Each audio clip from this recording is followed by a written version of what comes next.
بسم اللہ والصلاة والسلام علی رسول اللہ اما بعد فاعوذ باللہ السمیع العلیم من الشیطان الرجیم من ہمزہ ونفخہ ونفثہ بسم اللہ الرحمن الرحیم۔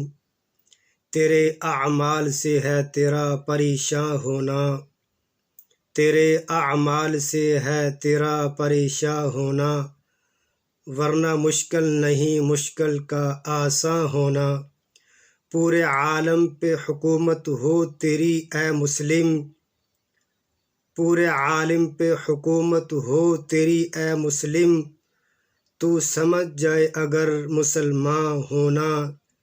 رمضان المبارک اسی بھولے ہوئے سبق کی آبیاری کے حوالے سے بہت ہی اہم ہے۔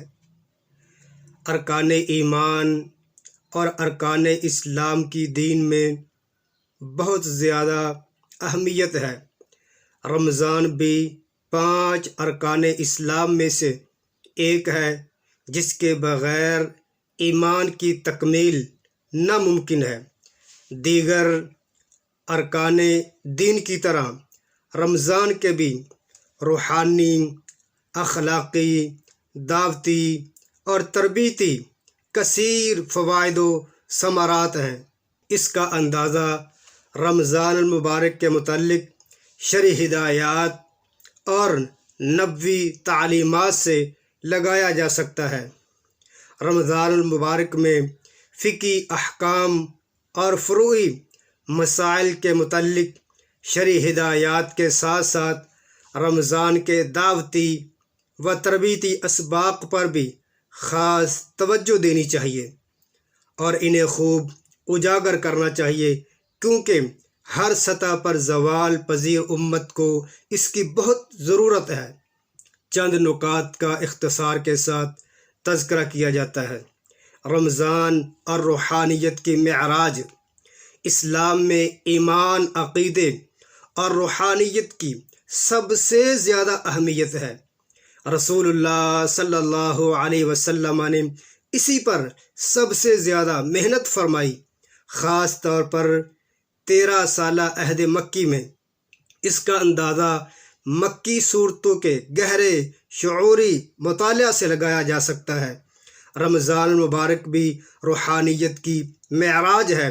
حدیث قدسی ہے، رسول اللہ صلی اللہ علیہ وسلم نے فرمایا، رب تعالیٰ فرماتے ہیں، الصوم لی وانا اجزی بہ، روزہ میرے لیے ہے اور میں ہی خود اس کا بدلہ دوں گا۔ تو یہ روحانیت کی معراج رمضان مبارک ہے۔ اس میں ایمان، تقوی، اخلاص، للہیت ہوتی ہے۔ رمضان اور تقوی اصلاح باطن و ظاہریت کے لیے بہت ہی اہمیت کا حامل ہے۔ تقوی کا روحانیت میں نمایاں مقام ہے۔ دعوت و تربیت میں تقوی کی غیر معمولی اہمیت ہے۔ اسے اہل ایمان کے نمایاں ترین اوصاف میں ذکر کیا گیا ہے۔ فلاح دارین کے لیے تقوی کی بہت ہی اہمیت ہے۔ رمضان اور تقوی کا آپس میں بہت گہرا تعلق ہے۔ فرضیت رمضان کا مقصد بیان کرتے ہوئے اللہ رب العزت نے فرمایا، لعلکم تتقون، تاکہ تم متقی بن جاؤ، پرہیزگار بن جاؤ، اللہ رب العزت سے حقیقی معنوں میں ڈرنے والے بن جاؤ۔ تقوی کے متعلق حضرت علی رضی اللہ تعالی عنہ کا قول ہے، التقوی هو الخوف من الجلیل۔ تقوی کا مطلب ہے کہ اللہ رب العزت کا خوف، ڈر بندہ مومن مسلمان کے دل میں ہو۔ والعمل بالتنزیل، اور اللہ رب العزت نے جو دستور حیات نازل فرمایا ہے اس پر انسان کا عمل ہو۔ والرضا بالقلیل، اور اللہ رب العزت نے دنیا میں جتنا بھی نعم دیا ہے انسان اس پر راضی رہے، اللہ کا شکر بجا لائے۔ والاستعداد لیوم الرحیل، اور آخرت کے دن کی تیاری کی جائے، یہ تقوی ہے۔ تو یہی عظیم سبق رمضان میں یاد کروانا مقصود شریعت اور مطلوب ربانی ہے۔ رمضان اور تربیت اخلاق۔ تمام عبادات کا اصلاح اخلاق و کردار کے ساتھ بہت گہرا تعلق ہے۔ شعوری عبادت و بندگی سے انسان کے اعمال و کردار کی اصلاح ہوتی ہے۔ نماز کے متعلق اللہ رب العزت کا فرمان ہے، ان الصلاۃ تنہا عن الفحشاء والمنکر، کہ نماز بندہ مومن مسلمان کو بے حیائی، فحاشی اور برے کاموں سے روکتی ہے۔ رسول اللہ صلی اللہ علیہ وسلم نے فرمایا، اذا کان یوم صوم احدکم فلا یرفس ولا یسخب، جب بھی تم میں سے کسی کا روزہ ہو تو وہ بیہودہ گوئی نہ کرے، وہ لا یعنی اعمال انجام نہ دے۔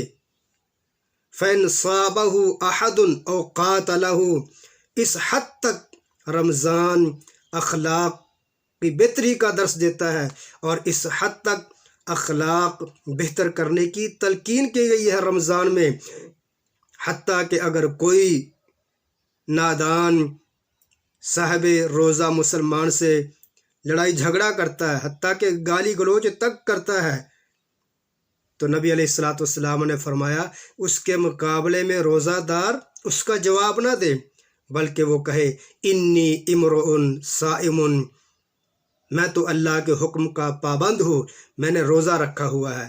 لہذا روزہ جہاں پر منہ بندی کا نام ہے اور کئی طرح کے اعمال چھوڑنے کا نام ہے، وہاں پر روزہ حسن اخلاق کا نام ہے، کردار کو سنوارنے کا نام ہے، اور اخلاق بہتر کرنے کا نام ہے۔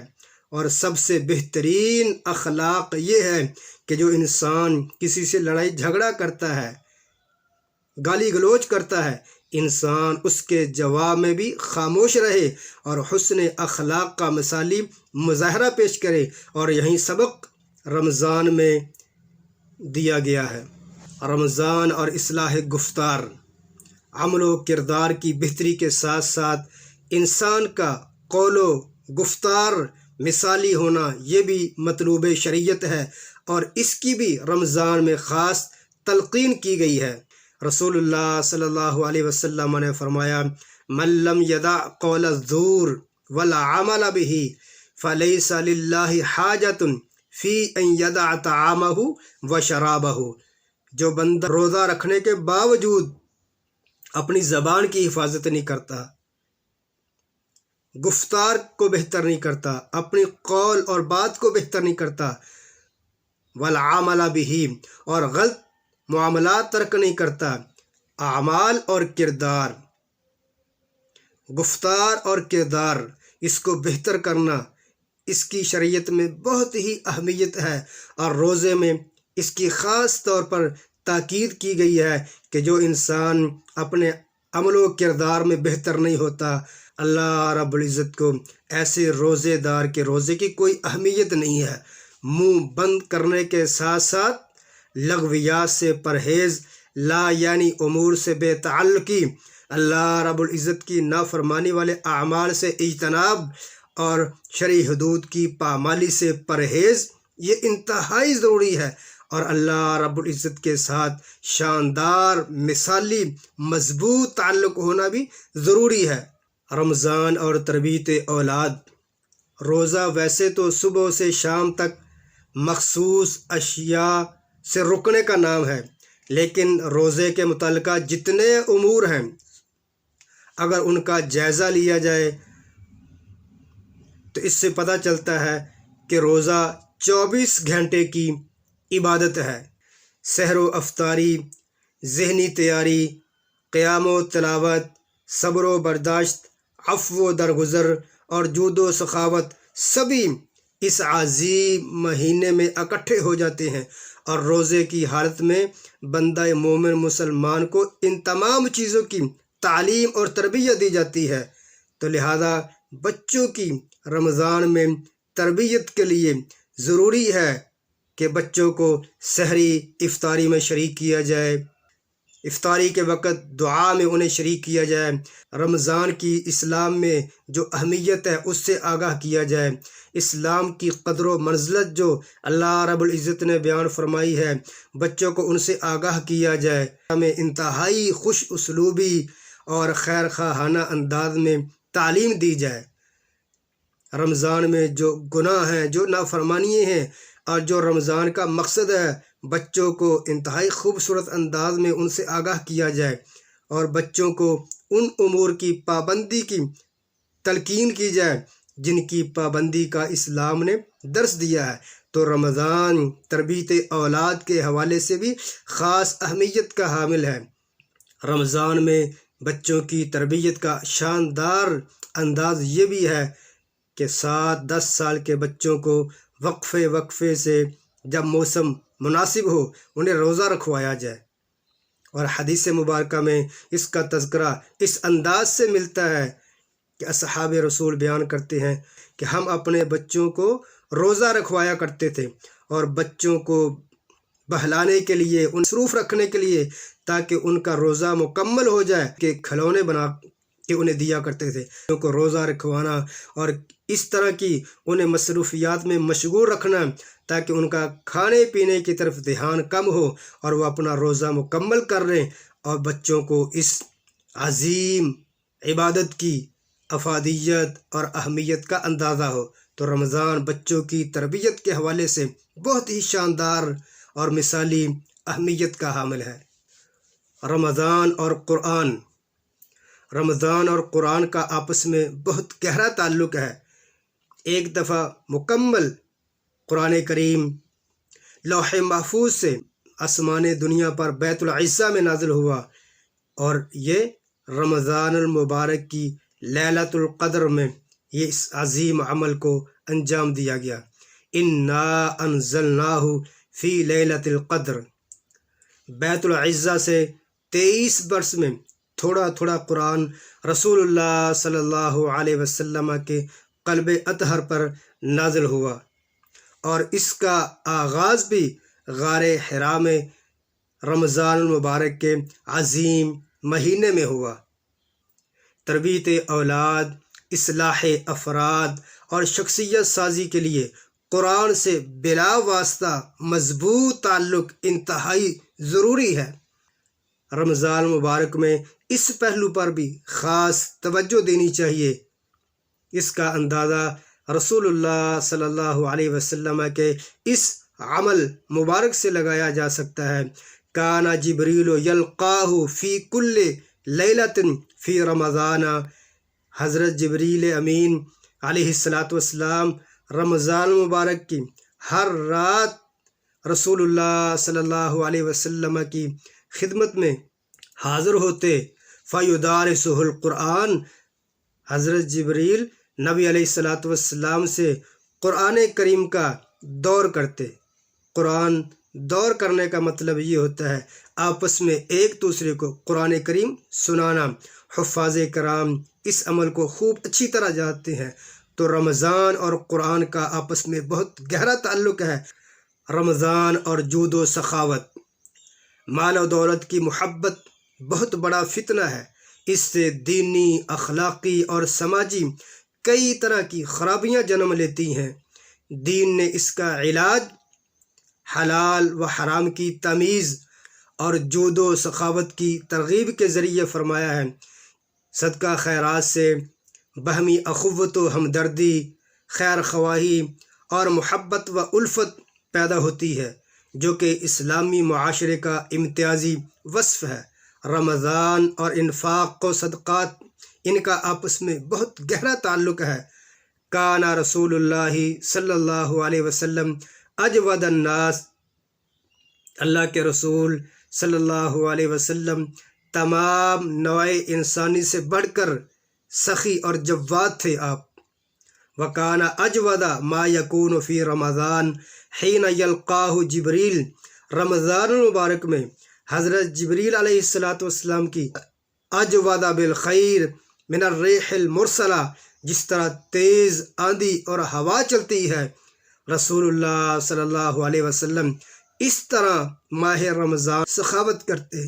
رمضان میں جود و سخاوت اور صدقہ خیرات کا ایک انداز یہ بھی ہے کہ صدقۃ الفطر ادا کیا جائے، جو ہر مسلمان پر فرض ہے، چاہے وہ چھوٹا ہو، بڑا ہو، مرد ہو، عورت ہو، یا آزاد ہو یا غلام ہو۔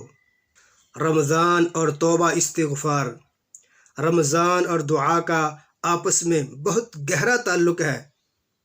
اسی لیے سورۃ البقرہ میں جہاں پر اللہ رب العزت نے رمضان کے احکام و مسائل بیان کیے ہیں، وہاں پر ان کے درمیان میں دعا کا خاص طور پر تذکرہ فرمایا، وَإِذَا سَأَلَكَ عِبَادِي عَنِّي فَإِنِّي قَرِيبٌ، کہ جب بھی میرے بندے آپ سے میرے بارے میں پوچھیں تو آپ انہیں فرما دیجئے کہ میں ان کے انتہائی قریب ہوں۔ اور دعا ہی کی ایک صورت توبہ و استغفار ہے۔ یہ بہت عظیم عطیہ ربانی ہے۔ اس سے صرف گناہ ہی معاف نہیں ہوتے بلکہ اس سے درجات بھی بلند ہوتے ہیں اور اللہ رب العزت کی قربت بھی نصیب ہوتی ہے۔ توبہ استغفار حکم ربانی اور شیوہ پیغمبری ہے۔ اس کا بھی رمضان سے بہت گہرا تعلق ہے۔ لیلۃ القدر جیسی عظیم رات میں جو اعمال بجا لانے کی نبی علیہ السلام نے تعلیم فرمائی ہے، اس میں توبہ استغفار کی خاص نصیحت کی گئی ہے، اور رسول اللہ صلی اللہ علیہ وسلم نے یہ دعا تعلیم فرمائی، اللہم انک عفو تحب العفو فاعف عنی، اے اللہ تو معاف کرنے والا ہے، تو معافی کو پسند کرتا ہے، اے اللہ مجھے بھی معاف فرما دے۔ لہذا جہاں پر بندہ مومن مسلمان رمضان میں اپنے لیے معافی مانگے، وہاں پر ضروری ہے اور قابل توجہ امر یہ ہے کہ انسان اپنے مسلمان بھائی کو بھی معاف کرے، وہ خود اپنے بارے میں اپنے رب سے معافی مانگے اور خود اپنے تعلق داروں کو بھی معاف کرے، لوگوں سے بھی درگزر کرے، ان کی غلطیوں کوتاہیوں سے صرف نظر کرے۔ رمضان اور محاسبہ نفس انسان کے ظاہر و باطن کی اصلاح کے لیے ایک عظیم عمل محاسبہ بھی ہے۔ محاسبہ کا مطلب ہے اپنے ماضی، حال اور مستقبل کے بارے میں گہرا تفکر اور تدبر کرنا، اپنے اعمال، اخلاق و کردار اور تعلق باللہ کا جائزہ لینا۔ خود احتسابی سے توبہ کی توفیق ملتی ہے، احساس شرمندگی پیدا ہوتا ہے اور حقیقی مقصد حیات کے حصول کے لیے فکر مندی ہوتی ہے۔ اس لیے خلوت و تفکر، گوشہ نشینی اور مراقبہ خاص اہمیت کے حامل ہیں۔ رسول اللہ صلی اللہ علیہ وسلم نے بعثت سے قبل 3 سالوں میں 3 ماہ غار حرا میں گوشہ نشینی اختیار فرمائی۔ نماز اور رمضان خود احتسابی کا ایک بہترین عمل ہے۔ اعتکاف تو اس حوالے سے خاص اہمیت کا حامل ہے۔ حضرت عمر رضی اللہ تعالیٰ عنہ کہا کرتے تھے، حاسبوا قبل ان تحاسبوا، اے اللہ کو ماننے والو، اے اللہ کے بندو، اے انسانوں، پہلے اس سے کہ روز قیامت اللہ رب العزت کے دربار میں تمہارا حساب کتاب ہو، محاسبہ ہو، اس دنیا میں ہی اپنا محاسبہ کر کے اپنی اصلاح کر لیجئے۔ رمضان اور دین کی اہمیت۔ رمضان میں دین کی ضرورت و اہمیت کئی ایک اعتبار سے اجاگر ہوتی ہے۔ رمضان میں جتنے نیک اعمال بجائے لائے جاتے ہیں اور خیر و بھلائی کے جتنے امور انجام دیے جاتے ہیں، یہ سب دینی تعلیمات کی وجہ سے ہے۔ رمضان میں اسلامی معاشرے کی حقیقی صورت انسانوں کے سامنے پیش کی جاتی ہے۔ غیر مسلم ممالک میں رمضان دعوت دین کے حوالے سے خاص اہمیت کا حامل ہے۔ مسلمانوں کے اعمال، اخلاق، جود و سخاوت دیکھ کر کئی غیر مسلموں کو حلقہ بگوش اسلام ہونے کی توفیق ملتی ہے جب وہ رمضان میں مسلمانوں کے نیک اعمال اور اپنے رب سے تعلق کو عملی طور پر ملاحظہ کرتے ہیں۔ تو رمضان میں جس قدر مسلمان حسن اخلاق و کردار اور جود و سخاوت کا مظاہرہ کرتے ہیں، اس میں ایک سبق ہے۔ اگر یہی اسلامی تعلیمات اور مسلمانوں کا اخلاق و کردار رمضان کے علاوہ پورے سال ہو تو کس قدر شاندار اسلامی معاشرے کا نمونہ پیش کیا جا سکتا ہے اور کس قدر مثالی انداز میں اسلامی تعلیمات پر عمل کا مظاہرہ کیا جا سکتا ہے، اور اس سے بخوبی اندازہ ہوتا ہے اگر اسلامی تعلیمات، اسلام کے دستور حیات کا اگر کامل صورت میں نفاذ ہو جائے تو معاشرہ مثالی معاشرہ بنتا ہے۔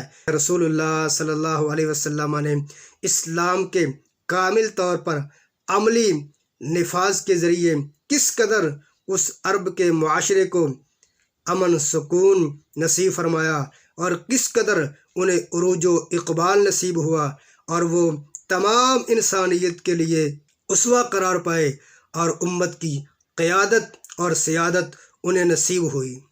لمحہ فکریہ امت مسلمہ کے لیے یہ ہے کہ رمضان ختم ہوتے ہی سب کچھ ختم، وہ اخلاق، وہ کردار، وہ تعلق باللہ، وہ جود و سخاوت، وہ حسن اعمال، وہ حسن کردار، اور وہ اخوت، وہ ہمدردی، وہ خیر خواہی، وہ بھائی چارگی، سب اس طرح معاشرے سے ختم ہوتی دکھائی دیتی ہیں جیسے پہلے کبھی یہ تھی نہیں۔